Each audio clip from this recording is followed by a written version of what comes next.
Le JT de la foire, c'est terminé. On reprend donc nos vieilles habitudes. Dès le Zoom du lundi est consacré au portrait.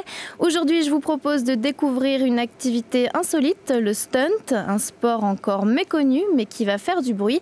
Je ne vous en dis pas plus.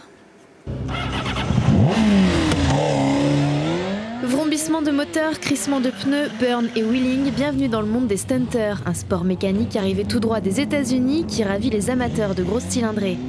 Le stunt, c'est de l'acrobatie moto qui se pratique sur des endroits fermés et clos où en fait le but est de faire des figures entre guillemets avec la moto. La vraie base du stunt, c'est la roue arrière, donc le wheeling.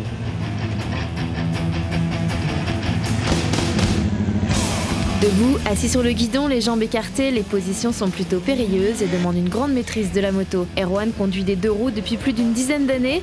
Il y a 2 ans, il a découvert le stunt. Je faisais beaucoup de motos sur route et à force de rouler, on va dire, en roue arrière sur les routes ouvertes et d'éviter entre guillemets les accidents, je me suis dit tiens, pourquoi pas vendre ma moto, équiper une moto faite pour ça et le pratiquer on va dire librement et sans prendre de risques. Pour développer leur sport en toute légalité, Erwan et sa bande ont monté une association, la Team Tabaz regroupe Erwan, Joris, Nico, Damien et Franck.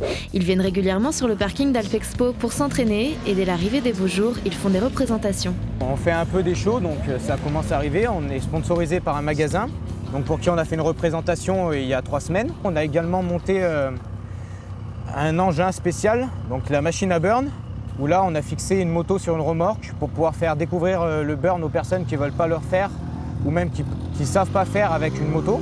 Les burns, pour ceux qui ne connaissent pas, c'est ça. Une démonstration de fumée, de quoi hérisser les poils des fervents écolos, mais aussi du voisinage qui ne voit pas d'un très bon œil tout ce tapage. On essaie vraiment de se mettre le plus loin possible des habitations. On essaie de respecter tout ça.